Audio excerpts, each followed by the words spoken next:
All right, guys, so what is happening with the Pokemon market? I mean, part of me is kind of excited and to see such a healthy, booming market, but at the same time, I'm kind of like, is this good? It's kind of getting ridiculous. So I'm not sure if these crazy market swings are a good thing or a bad thing, but hopefully a more stable market eventuates. As volatility within markets usually brings upon a lot of uncertainty and it kind of damages Pokemon as a whole. I didn't really expect the Sword and Shield era to boom this much. I mean, I knew prices would do a U-turn from last year because alt art prices were like just way too low. But this new market prices that we're seeing right now, I feel it's getting out of hand. I suppose I wanted to check off and cover off some Pokemon Investing Pro tips that are vital for anyone on their journey. Now, I've made some really great decisions when purchasing products, okay? Though I think what makes my advice even more better, and this is just only in my very honest opinion, is that I've made some really bad decisions, okay? And these have left permanent memories and some scars on what to never do again. And I'm gonna explain some of those, painful moments and things I've done throughout this video. But I mean, as everyone knows, nothing in life makes you learn quicker than failing and recovering from that because you tend not to do those mistakes again. It kind of reminds me of Dave Crenshaw. Now, you've probably never heard of Dave, but he is one of the greatest time management coaches of all time. Literally every corporation hires Dave Crenshaw to explain how time management works, how you can organize yourself better, how can you organize time and the whole lot. Now, what's so interesting about Dave's advice is if you learn about his story, he was incredibly disorganized and he just procrastinated and it actually started affecting his life in a real bad way. And then it wasn't until he actively learned how to dedicate time to learning how to improve his time, then he learned skills on time management, how to use a calendar and organization skills. So when Dave explains time management to others, he's not giving you some BS advice that's just idealistic. He's giving you realistic advice as someone who has lived experience of being completely disorganized. And that's why his advice is so valuable, because there's so much value of someone who knows the other side because they get a real 360 view of a situation, right? And I kind of see myself in the same way because I've done really stupid things when it comes to Pokemon and TCG collectibles. Mistakes that have costed me a lot of money. And also some of these mistakes have made me have nothing to show for them. The only thing I've really gained from them is experience and lessons, which I'm gonna share with you right now. When I'm giving you these tips, I'm really just coming from a place of lived experience. And it's not like there's a book on how to do Pokemon investing or investing in collectibles. There's not something you can read. A lot of us just have to learn the hard way. And I've just been doing my own personal research and I engage with others and communities. And slowly along the way, I've built kind of a knowledge base within myself of collectibles and how it goes about it. Now, don't forget, right? TCG collecting has been around for a while, and though the investing is more of a new phenomenon that's taken a more mainstream hold, but you did always have people that did investing back in the day, even though they didn't call it that. Even when I was playing Yu-Gi-Oh tournaments back in 2007 and 2008, when I was 12 years old, the card owner stores and a lot of those hobbyists, they would kind of say hey, I'm gonna keep this booster box for a while. There was pockets of people that did that. It was very niche, but no one really looked at it through an investment lens. It was very much I'm gonna just hold these products sealed, right? Now it's very well known to hold products. Now, when looking at some pro tips from lived experience, I'd like to say that the first tip I can give you is do not invest in a card because of low pop reports and someone that has a hot take that they're gonna think it's gonna translate into profit, right? Pop reports mean jack. I mean, they actually mean nothing, right? Even a pop 1 card. It doesn't mean as much as you think. In fact, pop 1 means absolutely zero if there isn't a demand to match that card. Demand is all that matters. I myself have a card that's pop 1. This PSA 8.5 Blue Eyes White Dragon, there's only one PSA 8.5 in the world, and that's in my collection. And guess what? The pop report does nothing to its value. People on eBay will take advantage of low pop reports and they're gonna try to persuade you by adding it in the title. But what you need to understand is demand is the main aspect to a single success. Moonbryon is one of the most highly populated cards in the trading card world. I mean, this doesn't even just include Pokemon, guys. Even when you compare this to other TCGs and sports cards, there's not many cards that have such a high pop report and have such a high price like Umbreon. It's truly a standout.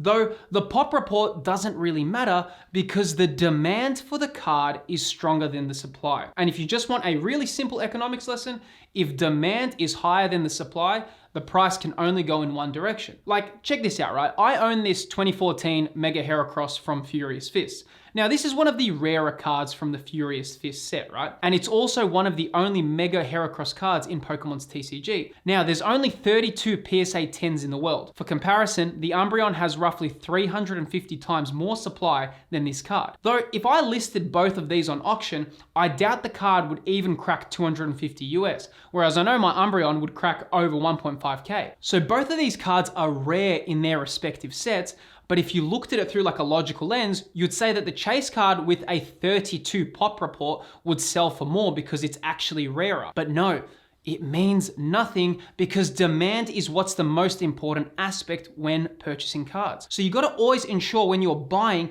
that you understand demand is more important than pop reports. If the pop one is scarce, but there's no demand for it, it doesn't do anything for it as an investment. Now, to segue into that, which would be pro tip number 2, it's about avoiding being too creative when thinking of investments. If a card is popular and has demand, it's probably a good candidate. Now, I've made the mistake of sometimes trying to be too unique or think outside the box, and I've tried to have all these hot takes. I mean, look, like, how do you think I own that Heracross? That's a pure example of a silly hot take that I had, right? The reality is there's usually a few heavy hitters within a set, and these cards are always going to be the ones that draw in demand. Everything else comes second. I mean, guys, you know what these heavy hitters are. They're the birds from Team Up, right? It's your Magikarp and Wailord Alt. It's your Gengar VMAX, right? It's your Giratina V. These are usually infinitely better than like a creative single or a creative hot take that you might have. I mean, I'll never forget when losing weight, right? My trainer taught me one thing. He said when he sees people going to the gym and he sees other trainers using these special equipment and these special resistance bands and, doing all these cool creative workouts, he knows that the trainer is not good or that they're just trying to appeal to something else when he's watching them. Why? Because nothing burns fat like your standard basic movements of like squats, deadlifts, and bench press. The basics are what's important, not the flashy stuff. And that's how I lost 25 kilos, by following the basics. And it's same when choosing cards to invest in, right? The best cards to invest in are the cards that are popular and that have drawn in demand. Now, pro tip number 3 is to have a steady balance of healthy confidence and a slight level of fear. So again, you've probably heard me mention the book 100 times on my channel, but it's the book, The Psychology of Money. And yes, this is in my top favorite 5 books of all time, and I've read it a few times, but it explains how money works in a very pragmatic and digestible way. So Morgan, the author, goes through so many different examples of how money works. And in fact, at the start of the book, right, he explains a story of an individual who became an overnight millionaire and then lost it all, and how a humble janitor retired with $8 million in the bank. Now, one of the big takeaways that Morgan found with people who retained their wealth was that they had a steady amount of confidence in the actions they took and a slight level of paranoia and fear. Now, we usually associate, fear and paranoia as these bad things, right? Though throughout human history, it's been well documented that the people who have built substantial wealth have always been confident with their investment decisions, but humble enough to know that they could lose it all. So even when it comes to Pokemon investing or collectibles investing and investing in anything like that, I love to take this approach because not everything is going to grow, though it's also very likely that products will grow given history and how history has performed. So when applying this to Pokemon investments, I really like to look at this through like an eBay auction lens. And this to me is my humble approach, right? And whenever doing any sort of forecasting for a product, I think having this humble approach is essentially a great way, because if things don't go to plan, you know that this is your way out. So, I've worked on marketing for so long. So whenever we deliver a campaign report to a client, no one will take you serious if you only show how successful a marketing campaign will be. You also need to show the potential downfalls, how you're going to respond if things don't go to plan, etc., etc. Well, with Pokemon investing, you need to kind of have this approach as well. And I found that eBay auctions is the best way to view this, because if you've ever sold on eBay, we all know that buy it now is great for getting the best price.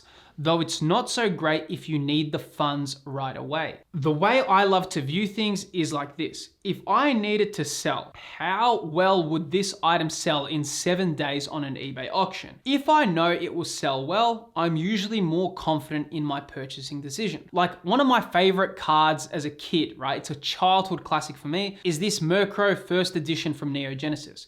Now, while I love this card, it's still very niche. If I had to sell this on eBay as an auction, I could very much lose a lot of money, as it all depends if the buyer is in the market during that point of sale. If no one is in the market, the auction could flop or underperform. So it would be way better to have this as a buy it now and wait for the right buyer. Though for argument's sake, and when I look at like a booster box, I know a booster box would sell very close to retail, or if it's not out of print yet, maybe it would sell a little bit below retail price, so my loss wouldn't be that bad and the risk wouldn't be as bad. So don't overload on these niche items, because when selling, and if you do need to sell, the buyer needs to be in the market at that time. Always think of your eBay 7-day auction as a bit of a safeguard to any of your investments. And the final point is that sealed booster boxes under retail are some of the most confident purchases you can make within this hobby.